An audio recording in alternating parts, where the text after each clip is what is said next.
Picking the right security camera system can be a real minefield nowadays. What is right for me may not be right for you or the next person. There's so many pros and cons with all the different systems available. But in this video, I'm going to show you one option that I'm taking a look at, what I've got set up, so maybe it gives you an idea of what you could possibly do.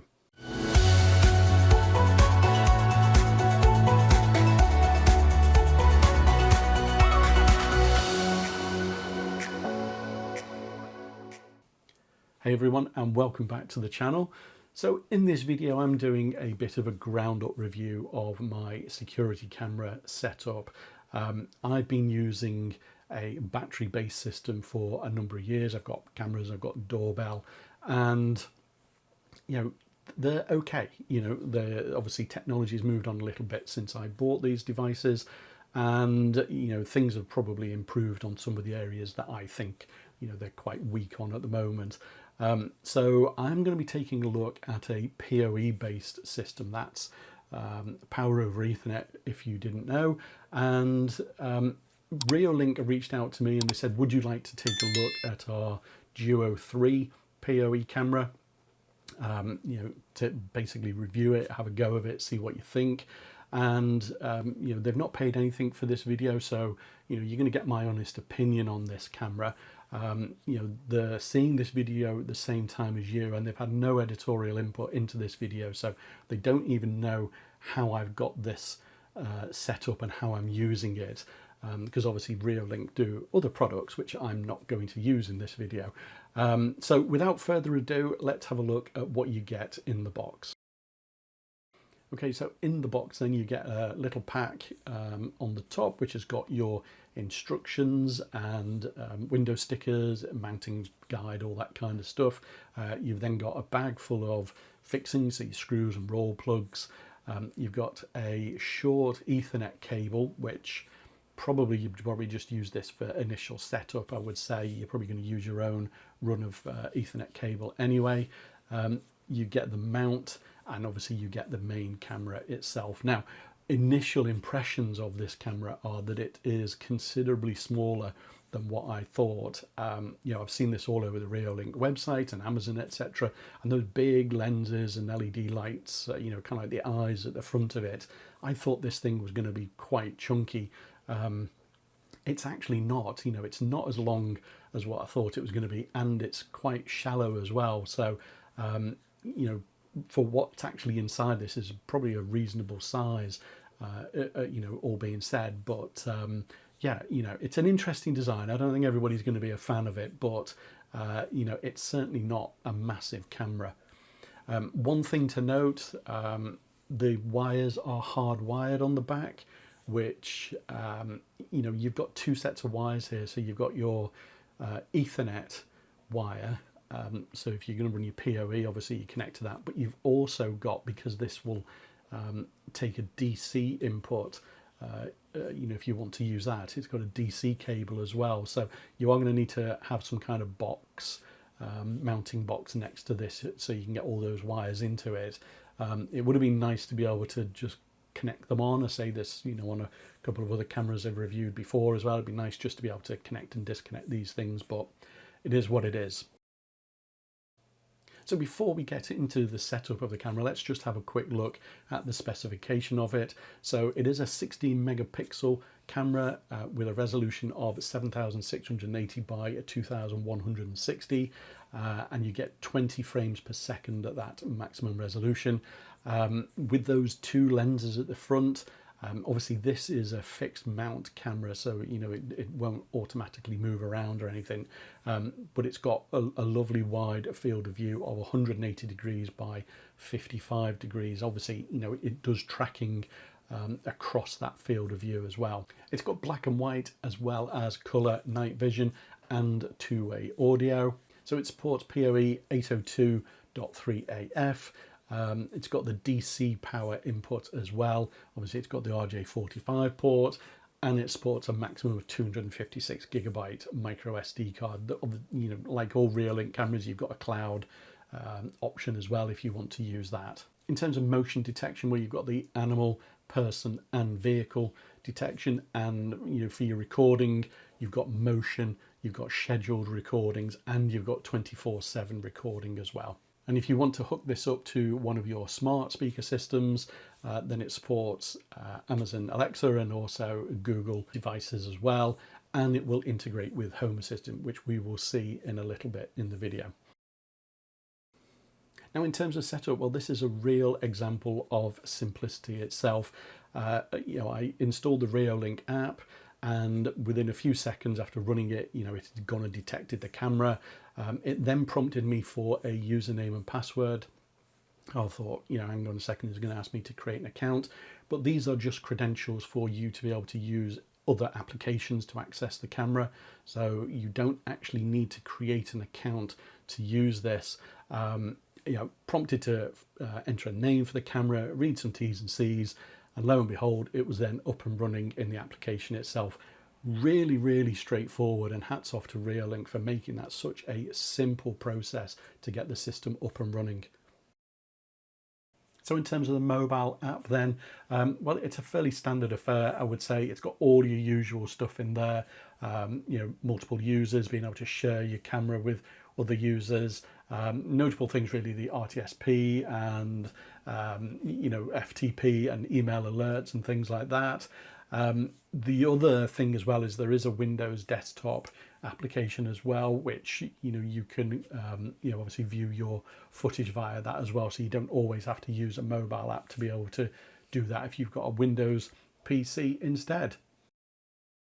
Now, I'm going to be setting up my camera with Home Assistant, and when I go into settings and integrations, Reolink comes up automatically because it is a native integration. So those credentials I entered during the setup process of the camera, I just enter them here, and Home Assistant is then able to access the camera.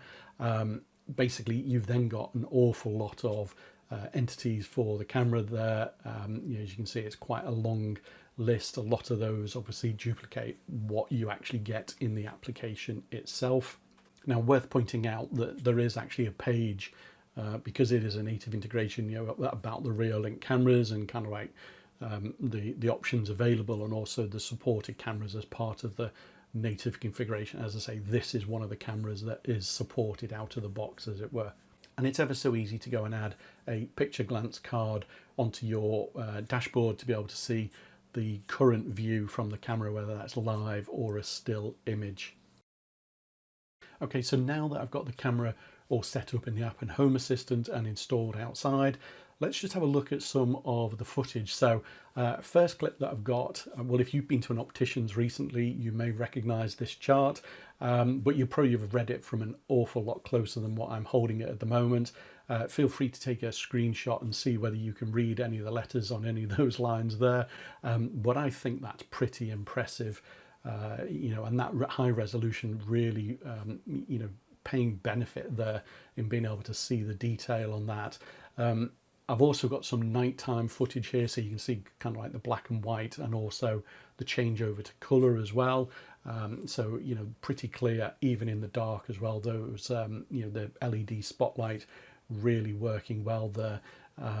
If I turn the camera around on myself, you'll actually see how dark it is at that point in time. Yes, it's less than 5 o'clock in the evening in the UK, and it's already pitch black. So one of the real advantages of a PoE based camera over a battery one is that they really don't go asleep. So they don't have to wake up when it detects motion, and that obviously has an impact on the notifications, the speed of them coming through. So just got some clips here. You can see how quick those notifications coming through. So just going around the back of the house, you can see it's almost instantaneous. Repeating that process a little bit further away, and then in the opposite direction, quite a long coming from the back of kind of like my garden shed. It's picked me up just before I get to the front of that, and that's quite a distance from the camera. Now, Reolink offer an MVR as part of their product line, which allows you to store all the footage from your security cameras. But as I said at the beginning of the video, I'm going to be doing something slightly different with this setup. So obviously I've already got it integrated with Home Assistant, but I'm going to be using Frigate and getting that running on my UNRAID NAS.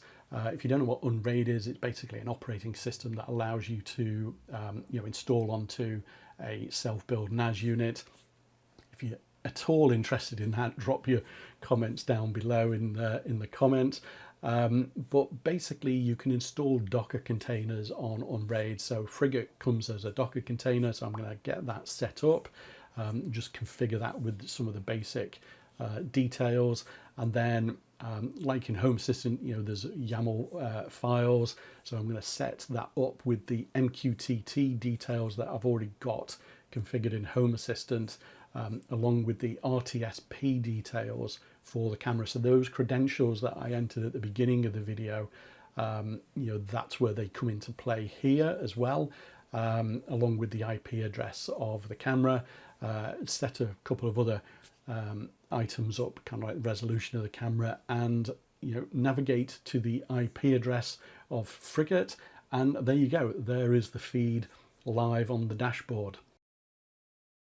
All that's left for me now is to go and install Frigate via hacks in Home Assistant, and install that in my integrations using the details of my new Frigate server.